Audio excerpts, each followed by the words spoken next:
तय करिएगा, उसकी आगाज पूरे इलाके में करिए। सर मरता क्या नहीं करता, मैं इतना ही जानता हूं, हम लोग के एक छोटा सा भी जो नेता बचा है अब वो डर से निकलना नहीं चाहता है। उसको डर है कि हम लोग को मार देगा। और इसी तरह हरिंदर जी के तरह हमारे छोटे छोटे नेताओं को भी जो आवाज देता है मारते चला जाएगा, तब तो फिर रहा न कुल में रोवन हरा। अभी ही वक्त है जगने का। हम आपको भरोसा देके जाते हैं।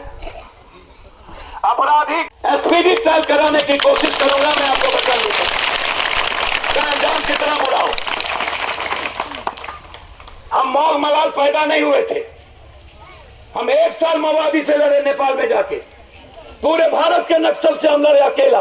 83 में मुखिया, 84 में कटिया डीएस कॉलेज के प्रेसिडेंट, और आज तक सड़कों पर हम लाठी खाते हैं,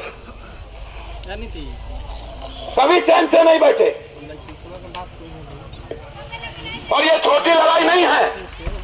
हरिंदर जी को जिस तरीके से अपराधियों ने मारा है, उस अपराधी के खिलाफ आर पार की जुट की लड़ाई होगी, चाहे वो अपराधी जिसका संरक्षण प्राप्त हो, वो लड़ाई आर पार होगी। ये मैं आपको बताऊं। लेकिन आपसे मैं एक नहीं नारामती जगह आपसे एक वादा चाहते हैं, हमारी माँ बहन एक एक लोग निकले उस दिन जिस दिन लड़ाई की आगाज हो। तैयार है सर, हम लोग तैयार हैं। हम नहीं देखना चाहते हैं अपनी माँ बहन को विधवा के रूप में, आंसू के रूप में। डेट तय करते हैं और तैयारी करिए, अन्यथा हमारे लोगों को मारता जाएगा और सब दिन आके आंसू हम बहाते जाएंगे, कुछ नहीं होगा। बस इससे ज्यादा आज हम कुछ नहीं कहेंगे। जो लोग हैं उसके खिलाफ लड़ने में अब गुरेज नहीं है। समाज में आपको बना के चलना है। संघर्ष की जरूरत है। छपरा की आजादी अपराधियों से, माफियाओं से, और पदाधिकारी तो काम में तेज देके सो जाते हैं। चार्जशीट से मतलब नहीं। जो अपराधी तभी इन्वॉल्व थे उस जगह तब से लेकर के अभी तक वो फिरार है, उसको कोई देखने वाला नहीं है, और फिर वही अपराधी अंजाम दे दिया। तो इसीलिए हम मांग करते हैं कि किसी भी कीमत पर अविलंब जो अपराधी हैं और 9 महीना से फिरार हैं, आप उसकी कुर्की तो किए नहीं। फिर हरिंदर राय घर की परिवार की सुरक्षा की जरूरत है। उसके बेटे को धमकी दिया जा रहा है, 2 बच्चे हैं, तो मैं तो सुरक्षा का डिमांड करता हूँ।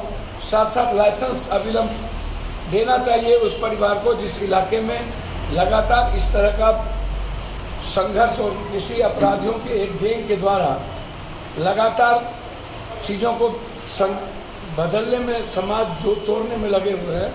तो ऐसे लोगों को टारगेट करने की जरूरत है। चार्जशीट करके एसपीडी ट्रायल करने की, एसआईटी से जांच करनी। हम जांच चाहते हैं कि निष्पक्ष जांचों की जो मारा है अपराधी, और मैंने ये डिमांड किया है कि हर कीमत पर हम किसी भी, पहले भी मैंने कहा था कि उस घटना में भी निष्पक्ष जांचों के कौन कौन लोग।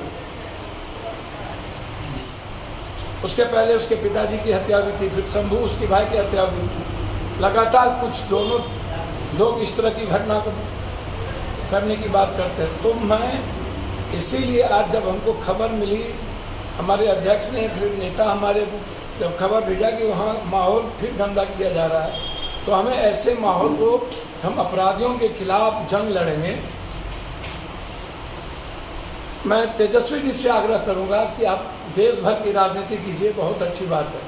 कम से कम अपने छपरा गोपालगंज को तो बचाइए, कम से कम छपरा गोपालगंज में लोगों के बीच तो जाइए, कम से कम अपराधियों के खिलाफ एक जंग तो हो, कम से कम एक भाईचारा और प्रेम का संदेश तो दीजिए। और जो सबसे बड़ा आपका वोटर है, आप किसी जाति के खिलाफ एकदम लड़ने की जरूरत नहीं है। अपराधी के कारण किसी जाति पर आप नहीं बोल सकते, लेकिन जो आपके सबसे सुरक्षित वोटर है, आपकी सुरक्षा की भी जिम्मेदारी तो बनती है। एक बार भी आप सुरक्षा नहीं करते।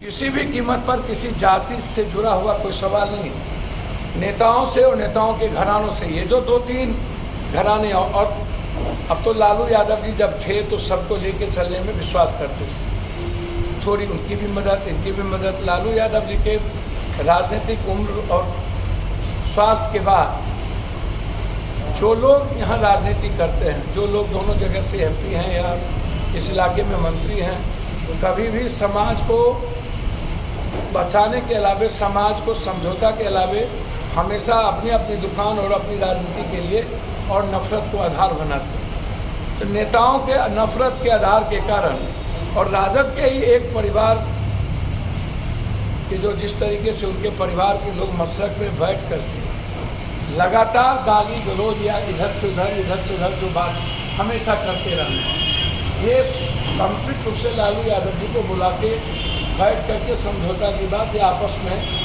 एक रास्ता निकालने की बात करनी चाहिए। आप महाराजगंज में चुनाव लड़ना चाहते हैं, आप अन्य जगहों पर चुनाव लड़ना चाहते हैं और दूसरे जगह आप नफरत को आधार बनाइए। ये दोनों चीज़ तो मुझको नहीं लगता कि साथ चलेगा। जो हरेंद्र जी की घटना घटी उसमें अभी तक कार्रवाई नहीं हुई। 4 दिनों के बाद, 5 दिनों के बाद कोई कार्रवाई नहीं होना। जो अपराधी है उस अपराधी पर तो मैंने स्पष्ट कहा है, जो दोषी है जिसको देखा गया उसको किसी को बख्शने की जरूरत नहीं है, कार्रवाई होने की जरूरत है। जो निर्दोष है उसको उस पर देखिए, जैसे विजय जी की पत्नी, कहीं से दूर दूर तक कोई पत्नी गोली चलाने या मारने नहीं जाएगी, उसको भी आपने 15 दिनों के बाद केस में नाम लिया। मैं उस पर भी मैं बार बार ये चर्चा करता हूँ। लगातार जब भी यहाँ पर और भी जितनी घटनाएं घटी हैं, जिस भी जाति धर्म वर्गों के बीच घटना घटी, सब जगह पप्पू यादव उपस्थित थे और सब जगह हमने मदद करने की कोशिश की। अस्पताल में गए, वहाँ भी हमारे नेता प्रेमचंद सिंह जी हैं। लगातार कितने घटनाओं के बाद हमारे अध्यक्ष ने जो अब कल हमारे अध्यक्ष को आप टारगेट करके दिलीप राय जी को रखे हुए कि किसी कोई आवाज़ नहीं उठनी चाहिए, इसीलिए 5 दर्जन से ज़्यादा है और उसमें 90% ओबीसी दलित है। आप ना तो सुरक्षा देते हैं मुखिया को और ना ही आप 1 सालों से मुखिया का कोई डेवलपमेंट का काज होगा, तो सुरक्षा की गारंटी तो लेनी पड़ेगी पप्पू यादव को। जब मुखिया का भी आप सुरक्षा नहीं करिएगा, नगर निगम में उप सभापति की सुरक्षा नहीं है, वहां डेवलपमेंट पे उसकी भूमिका नहीं है, तो हम तो चैलेंज करेंगे ऐसे चीजों में। हम तो चाहेंगे कि हर मुखिया को आप कम से कम किसी भी कीमत पर आप 1 लाइसेंस से हथियार दीजिए, या तो आप उसके नाम से दीजिए या तो उसकी पत्नी के नाम से दीजिए, कम से कम अपनी सुरक्षा तो करेगा। इतने दिनों के अंदर 4 दर्जन से ज्यादा लोग मर गए,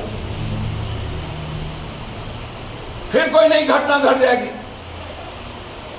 तो क्यों आप जमीन और बालू शराब माफियाओं में लगे हुए हैं? क्यों चार्जशीट नहीं करते हैं? और तेजस्वी जी अपने दल के लोगों को तो बुलाइए, मंत्री को, माले के विधायक हैं, आपके विधायक हैं 3-3, 4-4, उनको बुलाइए।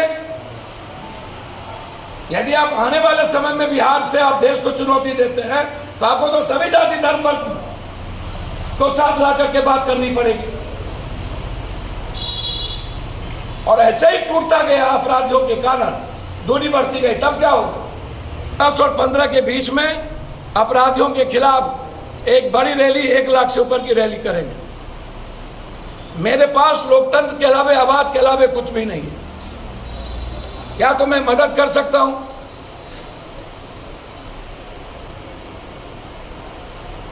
या नहीं तो मैं सड़क पर लाठी खा सकता हूं। मेरे पास संघर्ष के अलावे कोई रास्ता नहीं। मैं प्रयास करूंगा लालू यादव से मिलकर यहां की बात रखें, ताकि छपरा और यह इलाका शांत रह सके। और इसमें लालू यादव की भूमिका को मैं अच्छे तरीके से देखता हूं। तेजस्वी यादव जी से मुझको नहीं लगता कि बहुत इस इलाके के लोग उम्मीद और अपेक्षाएं कर सकते। जो हालात हैं, जबकि वो नेता हैं, डिप्टी सीएम है, वो कुछ ना करे, कम से कम जो घटना घटित होती है अपराधियों के खिलाफ कम से कम चार्जशीट तो करवाए, अपराधियों की गिरफ्तारी तो करवाए, और जो असुरक्षित है उसको लाइसेंस तो दिलवाए। कुछ नहीं।